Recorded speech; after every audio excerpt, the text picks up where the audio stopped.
I was sitting in the rocking chair in the living room, running my fingers again and again over the small groove George had carved into the armrest with his pocket knife during our first year in the house. He had made it for me so I could sit and wait for him there, just like we used to wait for the first rose of spring to bloom. Those roses were blooming again now, swaying gently in the breeze outside. I had planted them myself, the same ones George and I first put in together. The house was so still, it made even the ticking clock sound loud. It was just me now. I'd lost track of how many times I'd close my eyes in that chair, hoping to hear someone call me for dinner, or Miles come bounding down the stairs, begging for another bedtime story. George had been gone for 3 years, taken suddenly. Miles hadn't been home in a long time. 3 months ago, I mailed him and Max some Christmas cookies, wrapped carefully in foil. I didn't even get a card in return. If not for the email Miles sent a few days ago, I would have thought he had erased me from his life. He wrote that things were hard. Mary's job changed, his project ended, and they were juggling a lot with Max needing rides. He said maybe I could come stay with them for a while. I read his message over and over, unsure if it was truly an invite. Still, a part of me felt hopeful. Maybe this was my chance to step back into his world. That very day, I made up my mind.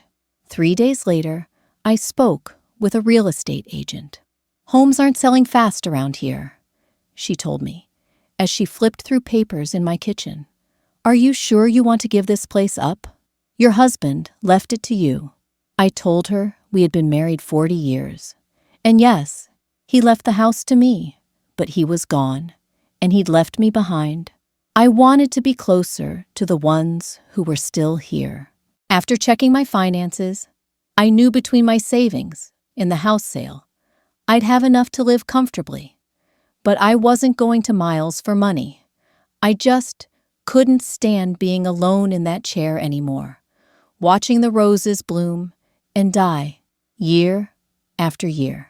When I packed, I clipped the brightest rose and gently wrapped it to bring with me. George had loved that one best, always the first to bloom near the kitchen window. "You're coming too," I whispered to it. That morning, I stood on the porch and looked back at the house, like I was staring at an old version of myself. I didn't cry. I just shut the door gently, maybe for the last time. When I arrived at the airport, the air felt cold and unfamiliar. The city smelled like somewhere I didn't belong. Miles hadn't come to get me. He'd sent a text. "Last-minute work call, grab a cab, let yourself in." The taxi ride felt like watching life move past me, like the day I sent him off to college. He had been one of the biggest choices in my life, but it had been ages since he hugged me like he used to. When I arrived, the driver helped carry my suitcase. Mary opened the door, polite smile, crisp clothes. "Hi, Adella. How was your trip? Come in." Max was still finishing his class, she said. Then she was gone down the hall before I could even thank her. Their house wasn't small, but it felt crowded. Max's toys all over, breakfast dishes still on the table, the air tinged with old cheese and baby shampoo. Mary led me downstairs to the basement, saying they'd cleared a bit of storage space for me. I gave a small smile and said I'd be fine as long as there was a bed. The space was dim and smelled of dampness. The walls had moisture stains, and old boxes sat in the corners. As I sat on the bed, a familiar ache sparked in my ankle. I unpacked the rose. It had wilted some, but still kept its shape. I placed it in a glass of water near the little window. "You still came with me," I whispered. Later, Max came down. He looked at me and asked bluntly, "When are you leaving this time?" I froze. Mary scolded him from the kitchen, but he muttered that I was only visiting. as I listened to the laughter and dishes from upstairs. I felt like I'd stumbled into a life that wasn't mine anymore. Playing a part I no longer fit. No one called me to dinner. George's watch ticked steadily on my wrist, unchanging. But everything else had changed. The next morning, I woke early from the pain in my knee. The cold in the basement made sleep impossible. I sat staring at the wilting rose, missing not just the house, but the warmth it once had. Around 9, I went upstairs. Mary was rushing out the door, her words clipped and distracted. Toast in the fridge. Max is in the living room. Let's catch up tonight. She didn't wait for a response. I felt like a tenant, not family. Max was lost in his video games. I offered him milk. He wanted cereal. I found it. Brought it to him. No thank you. Then he asked if I'd buy him a new game console before I left. I said maybe next weekend. He frowned and stormed off when I didn't say yes right away. By lunchtime, I sat quietly by the window, my phone finally catching a signal. A voice message came in from my sister, Beatrice. She'd passed by their neighborhood and thought about stopping in, but didn't want to interrupt. Her voice was soft and caring. I replied cheerfully, saying I'd visit soon, still believing things might improve. Miles finally came home, looking tired. He poked through the fridge. I offered to go buy groceries, cook dinner. He said they'd just order in. Mary would be working late. At lunch, we sat silently. Max scrolled his tablet, Mary tapped away at emails, and Miles brought up bills, talking rent, utilities, Max's education like I was expected to understand. I barely ate. The food had no taste. I cleaned up in silence. No one stopped me. That night, I looked through old photos. Max as a child, full of joy, calling my hands the best smelling. He'd changed. They all had. Still, I told myself that maybe if I waited and gave more, they'd let me in. I cooked dinner again, roasted chicken with potatoes, using George's favorite olive oil. Max groaned over homework, asking me to write it for him. I offered to help, but he snapped and stormed off. When dinner was ready, Mary scolded me gently, saying I shouldn't give in to everything Max wanted. Miles arrived later, barely acknowledged me. Max said the food didn't taste like his mom's. Then Miles suggested I help with rent if I planned to stay. I froze, but nodded quietly. Back in the basement, I refilled the rose's water and tried not to make a sound. The next morning, Miles sat me down like a landlord, talking about living expenses. I found myself out on the balcony, calling Beatrice. She didn't need an explanation, just told me to come. I didn't pack right away. I sat in the sun, letting it warm my shoulders. Max saw me and asked if I was leaving. I said yes. Then he asked if I could buy the console before I left. I told him some things you just can't expect others to give you. I packed slowly, wrapping the dried rose. I didn't say goodbye. I just opened the door. Miles stopped me, asking if I was really going. He offered to cover my rent if money was tight. I said nothing. Mary passed by and wished me well. I left the key behind the flower pot, the same spot they always kept the spare. I took nothing from them, only the rose. When Beatrice pulled up in her gray SUV, she opened her arms and told me to get in. No questions. We didn't speak much. She let the radio play, humming quietly as she drove. Her house was warm, filled with poppies and rosemary, photographs and laughter. She gave me the guest room with the best light and a vase for the rose. She remembered the bush George had planted. "You brought it," she said. I nodded.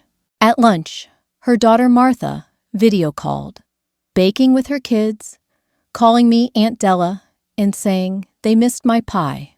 One little girl asked if I'd live there forever. I told her yes and promised them blueberry pie. They cheered. Martha said I had always been the best at arts and crafts. Watching them, something stirred in me. A lightness, like spring air after winter. Your daughter's already better than my son, I told Beatrice, half joking. She smiled, saying warmly, You've just spent too long trying not to let anyone down. After the call ended, I let out a quiet sigh. Beatrice looked at me, her eyes calm but firm. They're not wealthier than Miles, not smarter, but they're thankful. They look back. They say thank you. That's what makes someone family. I didn't reply. My throat tightened, but somewhere deep inside, something began to relax. That afternoon, we walked to the market together. Beatrice insisted we take the road with the open flower stalls. Said the light and breeze were better there. I carried a basket filled with tomatoes and strawberries. And somewhere, among the smells of fresh herbs and the hum of people, I felt it again, that feeling of truly being alive, not just drifting. On the way back, Beatrice asked, Have you ever wondered why you feel so lonely? I didn't respond right away, just mumbled something. It's because you've spent your whole life caring for people like they were your children, she said. But you never learned how to say no to them. I lowered my gaze. It's not that they don't notice what you do or how you're holding up, she continued. They do. They just know, no matter how badly they treat you or how much they take, you'll stay. You won't walk away. I stayed silent, letting her words sink in. So, they don't bother to look back, she added gently. My nose stung, a sudden ache behind my eyes. She was right. I had gone to Miles's house for family, for a sense of reunion, but there hadn't been a single corner there where I felt like I belonged. No one really listened. No one needed me there. No matter how hard I tried, I was just passing through. Someone already partly gone. But I wasn't disposable.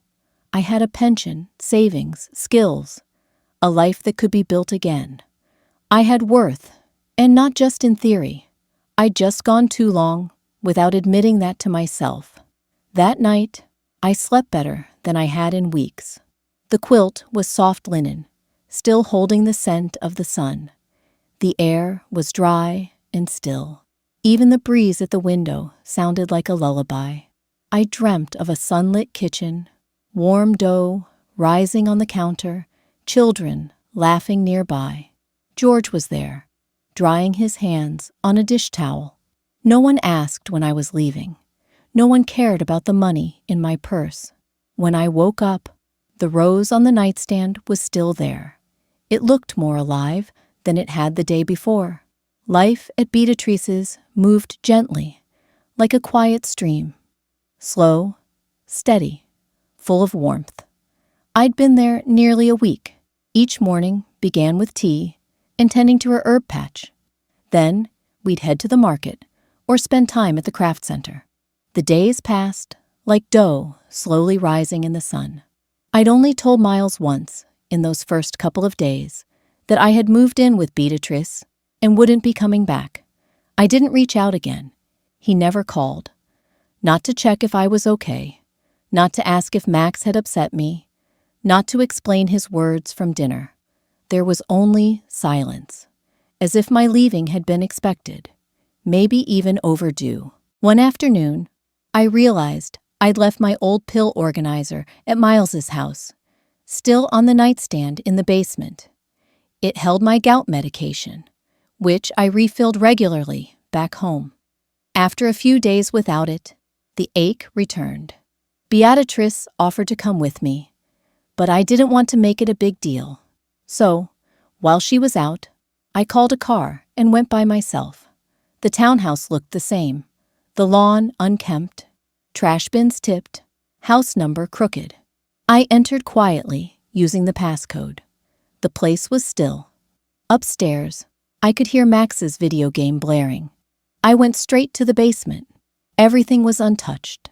The bedding, the musty air, the pillbox on the nightstand.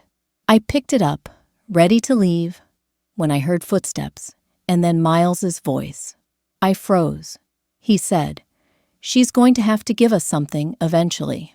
Otherwise, forget about buying that house." Mary replied, but I couldn't make out her words. Miles continued, sharper this time. "We didn't mean for her to stay that long anyway. The whole point of bringing her was to see how much money she had. Now she's gone, and we've got no excuse to stall the sellers." A chill settled into me like winter. So that was it. I wasn't invited out of love or need. I was part of a plan, a financial strategy. Mary had mentioned the landlord might sell, but I hadn't connected it to me. Now I understood. My life, my savings, had been part of their calculation. I clutched the pillbox and crept out quietly. Back at Beatrice's, my hands were still cold. She had just returned from the market, holding groceries. When she saw me, she hurried over. "What happened?" she asked. "You look pale." I didn't answer at first. Inside, still in my shoes, I finally spoke. I heard Miles talking to Mary. He said they only brought me there to figure out how much money I had, that I wasn't welcome, that they needed my help to buy the house. Beatrice paused, then turned to me fully. "He said that?" I nodded. His exact words. "She's going to have to give us something eventually. Otherwise, we'll never be able to buy that house." She didn't say anything right away, just looked at me, waiting for more. I continued, but this time my voice was steady. "It's not that I never thought about helping them. I actually planned to, once things settled, maybe offer part of what I made from selling my house. But now I see.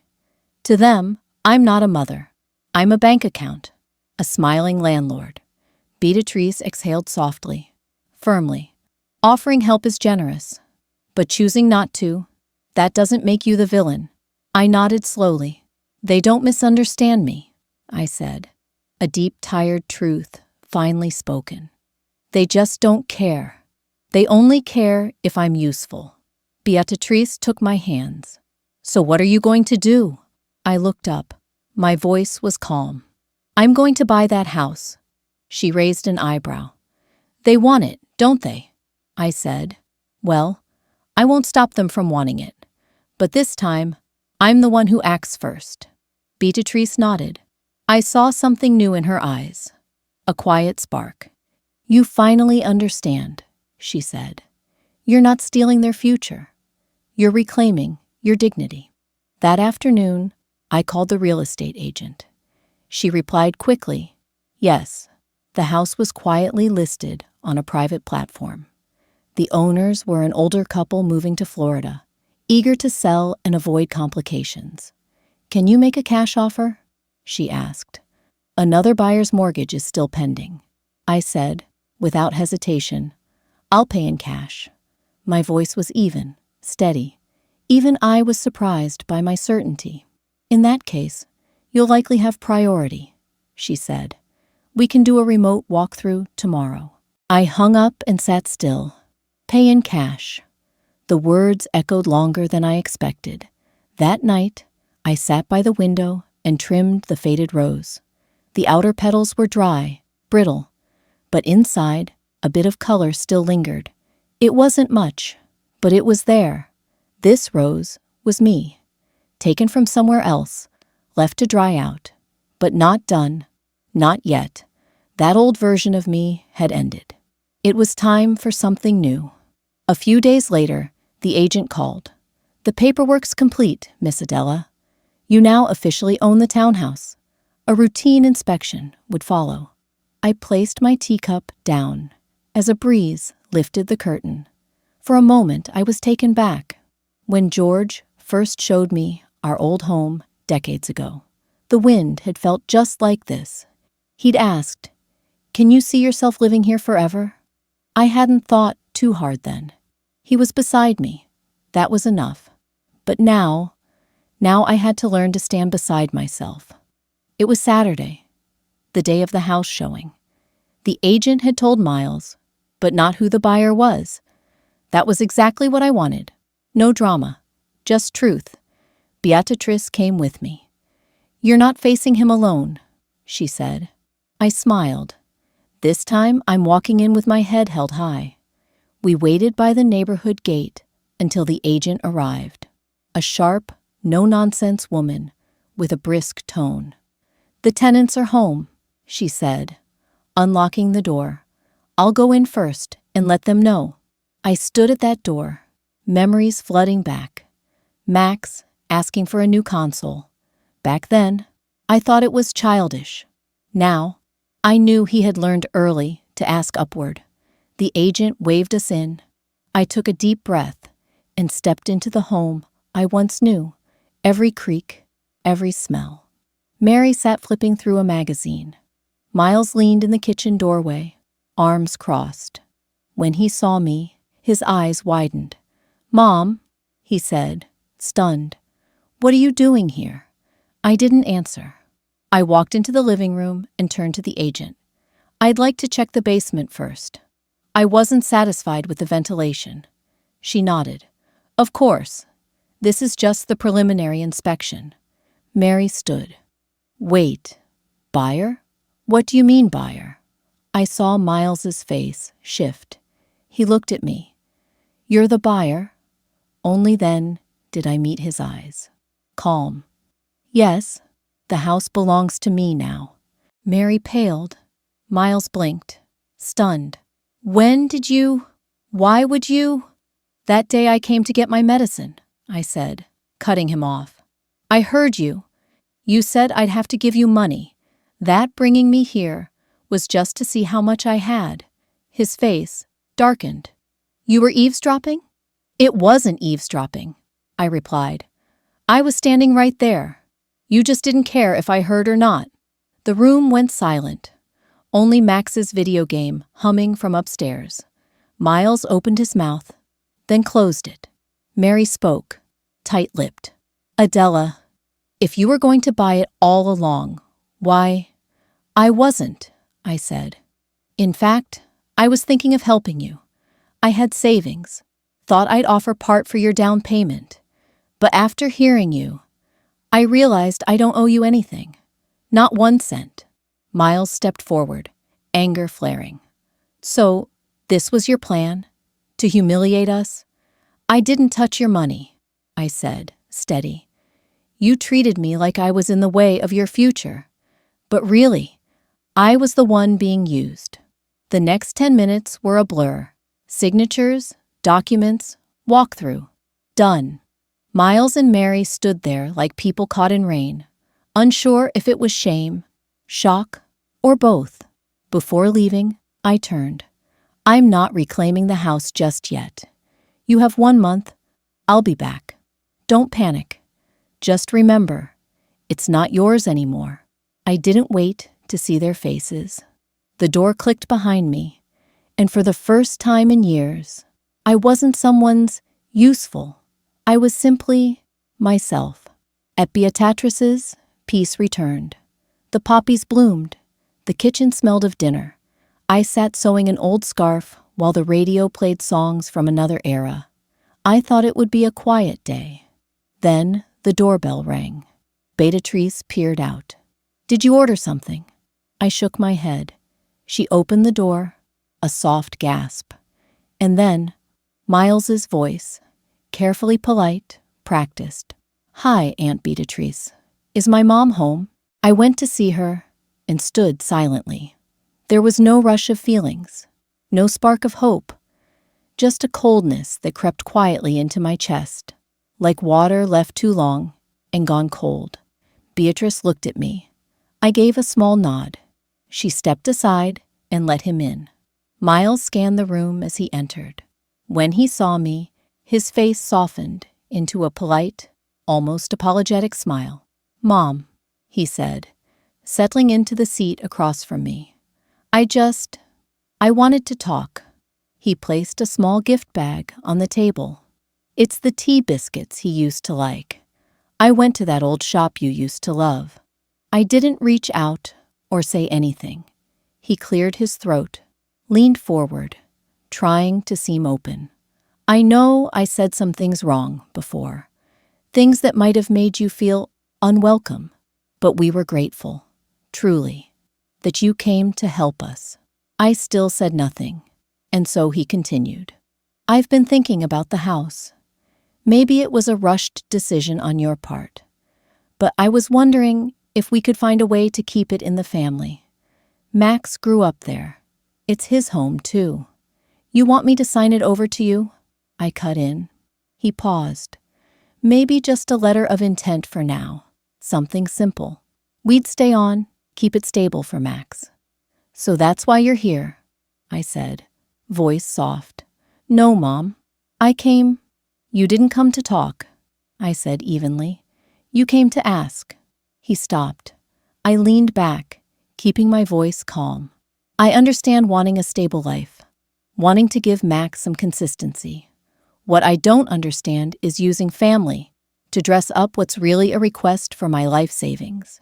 His face turned red. His voice cracked. You're my mom. We're family. That's when Beatrice, who had stayed quiet till then, stood. Her voice was sharp and firm.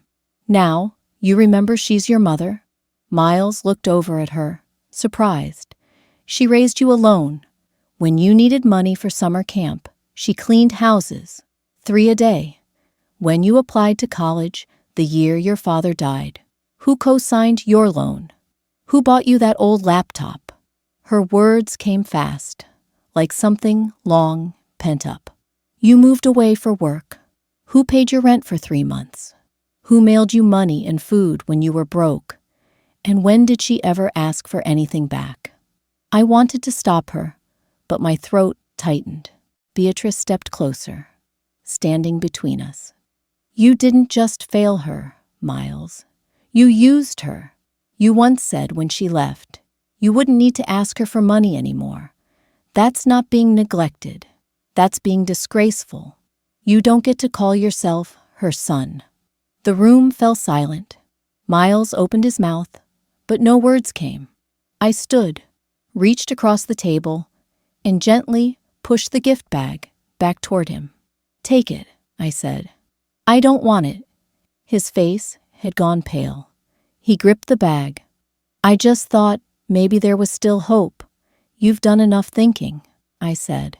He left slowly, his steps heavier than I remembered. When the door shut behind him, Beatrice came to my side, lightly touching my shoulder. I looked at the door, something clicking inside me. The old me would have waited for him to turn back, to say he missed me, needed me. But now, I just wanted him to keep walking. That night, I went to the garden and cut 2 fresh roses. I placed them in my old vase next to a dried one I'd brought from my old home. Past and present, side by side. Beatrice hummed softly from the kitchen. Martha messaged to say the kids were sending cards. Outside, a light breeze lifted the curtains like an applause for the evening. I sat down and wrote 1 sentence on a postcard. It's not that I don't love you. I've just finally learned how to love myself first.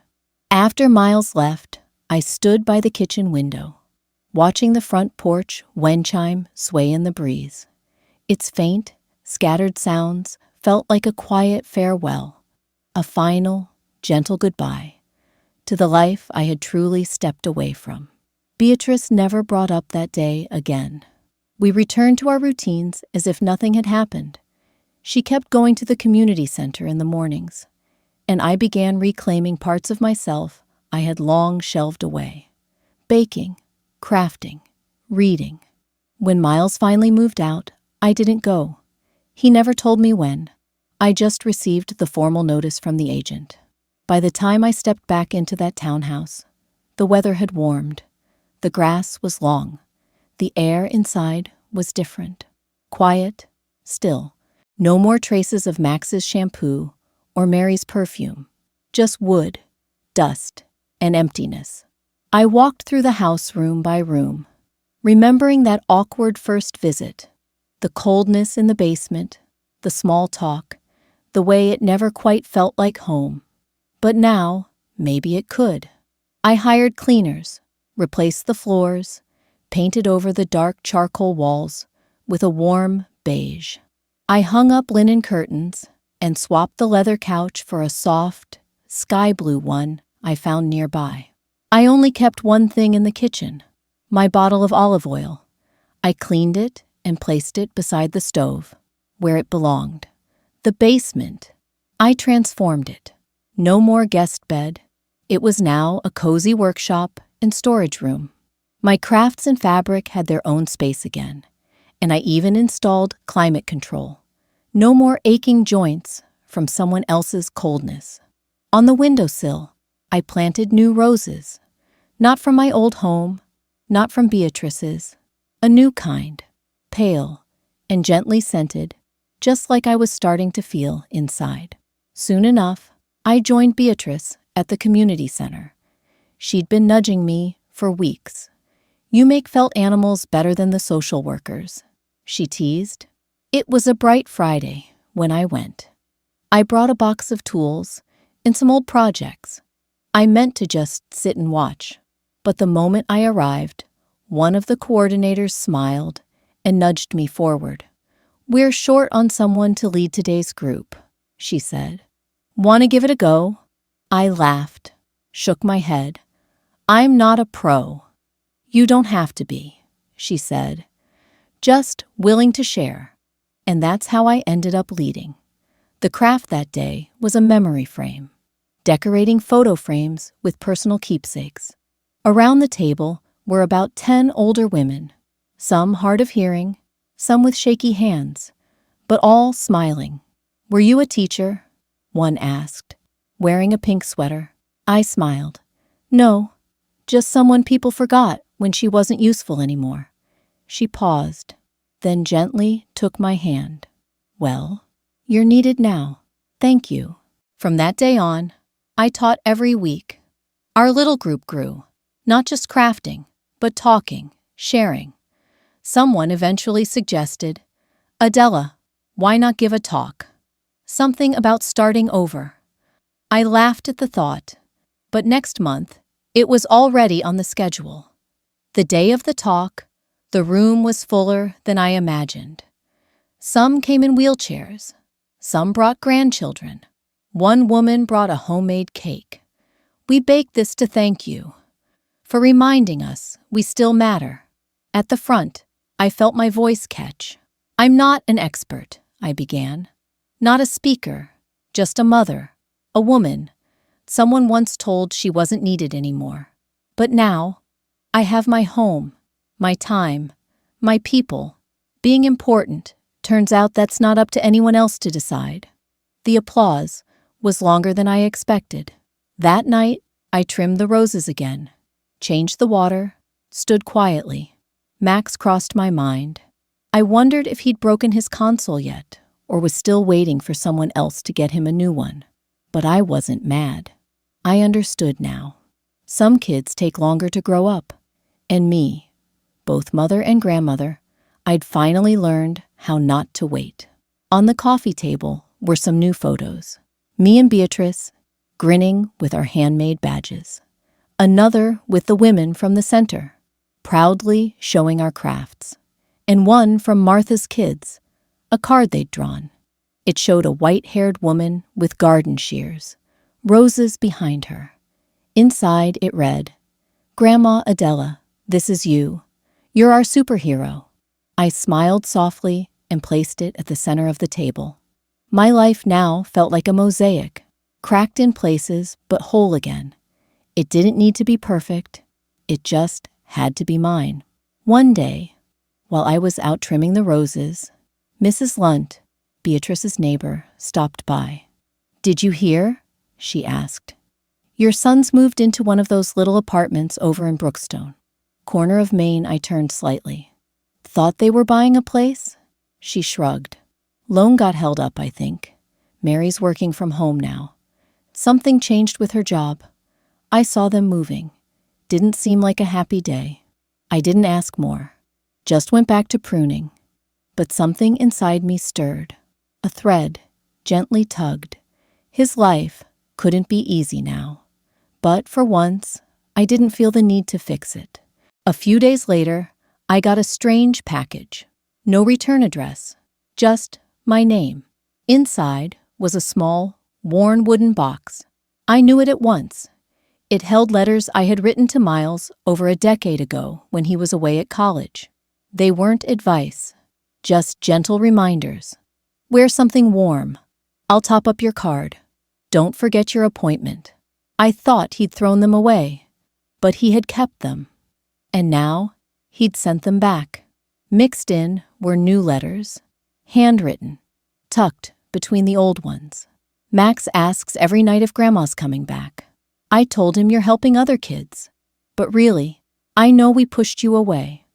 I found your letters while packing and read them again and again. It hit me. Most of my life's been quietly held up by you. When you were there, even in silence, it always felt like the light was on. My eyes stung. It was like someone had finally knocked on a door I'd stood by for years. I didn't reply. I placed the letters back in the box and slid it into the drawer in the living room, beside my craft plans and old photo albums. Not in the drawer for pain, not in the one for memories, but somewhere else entirely, something still being figured out. 2 weeks later, after a collage workshop at the center, one of the volunteers rushed over and told me someone was here to see me. I stepped outside and spotted Miles sitting quietly on the bench near the entrance. He was wearing a simple shirt and khakis, holding a paper bag with both hands. As soon as he saw me, he stood up, looking uncertain. "I'm not here to cause any trouble," he said quickly. I gave a small nod. He handed me the bag, saying, "Max made this yesterday. He said you showed him how to collage. He hoped you'd like to see it." Inside was a slightly uneven photo frame made with bright, cheerful paper. In the center was a photo of Max and me, planting flowers in the garden. In the corner, written in crooked marker, were the words, "To Grandma Adella, I missed the cookies." I smiled, not out of forgiveness, but with a quiet softness. Miles looked down, his voice softer than I'd ever heard it. "I know I can't expect you to just let me back in," he said, "but I wanted you to know I'm trying. Not just for you, for myself, for Max. I don't want him to grow up like I did, ungrateful, unaware." I nodded slowly and said, "Then keep trying." We didn't embrace. No tears. Just 2 weathered trees sharing the same patch of stillness. As he turned to leave, he added, "If it's okay, I'd like to send you something from Max every month. His drawings, maybe. I just don't want him to lose the parts of you that matter." I agreed. Not for Miles, but for the boy who still drew with crayons and remembered cookies. That night, I opened the drawer and took out the letters. This time, I didn't put them back in the wooden box. Instead, I tied them together with a soft ribbon and placed them in a new folder labeled, "The Past Still Growing." In that moment, I realized I was still growing too. Life settled into a peaceful rhythm. Twice a week, I taught at the community center. Sometimes, Beatrice and I would head to the flea market in search of secondhand treasures, then return home, brew tea, and I'd clip roses for the windowsill. At the start of each month, an envelope from Max would arrive. Sometimes a new drawing, other times just a sticky note. One read, "Grandma, I won a writing contest at school. I wrote about you." I never wrote back. Not because I didn't care, but because I knew some relationships need time to heal, like roots slowly regrowing underground. One Saturday, with sunlight far too bright, I had just finished weeding the garden when the doorbell rang. At the door stood Miles. No bag, no Max, just himself, dressed casually, like he had been years ago, fresh out of high school. He asked if I had a little time and if he could take me out for coffee. I dried my hands and nodded. We went to a nearby cafe. Not my usual one, but one he had chosen. I didn't mind. Sometimes, a new place helps old words come easier. We sat quietly at first. He flipped through the menu and ordered a latte. "You still drink black tea?" he asked. I nodded. When my tea came, I held the cup in both hands, slowly tracing the rim with my thumb. "Mom," he began, "I've been thinking. You were always there for me. And somewhere along the way, I stopped even noticing you." I didn't reply, just looked up at him. "Back in college, your letters came every month. You remembered every test, all my friends' names. Back then, I thought it was too much. Annoying." He gave a small laugh. "But then, I graduated, got a job, got married, became a dad, and even though I needed your advice more than ever, I waited for you to ask. I never once asked about you, never invited you anywhere, never told Max who you really were." His eyes met mine again, steady this time. "When you left, it finally hit me. You didn't do all that because you had to. You did it because you loved me." I stirred my tea and said quietly, "I never stopped loving you. I just started trying to love myself too." He blinked. I looked at him and continued, "You're not the first to think a mother's love is automatic. You won't be the last, but I can't keep giving without being seen." He nodded, something heavy behind his eyes. Maybe regret, maybe understanding. "Can I take my time?" he asked. "Not to undo things, but to show you I want to be better.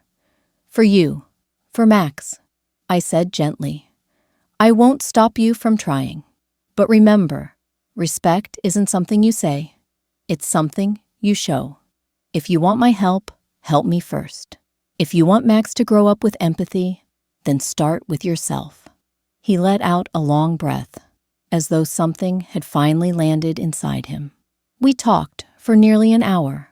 No raised voices, no tears, just years of silence laid down softly and let go. When we stepped outside, the sunlight fell across his shoulders, and for the first time, I didn't see a boy I had to carry.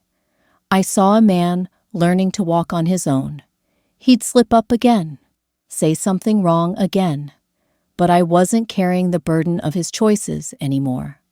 We were now two separate people learning to respect each other. It just so happened we were also mother and son. When I got home, I took out the newest card Max had sent. This time, I wrote back. Just one line. "Thank you for remembering I like red velvet cake. Next time you visit, I'll teach you how to make the frosting." I sealed the envelope, pressed down the stamp, and set it by the door to be mailed. Outside, the light was just right. A few more roses had bloomed. In the living room, a new photo had joined the others. Me and Beatrice at the craft center, arms around each other, both beaming. I held the tote bag I'd just sewn, her smile full of laughter. Suddenly, I remembered something. I walked to the front door, opened a drawer, and pulled out a sticky note.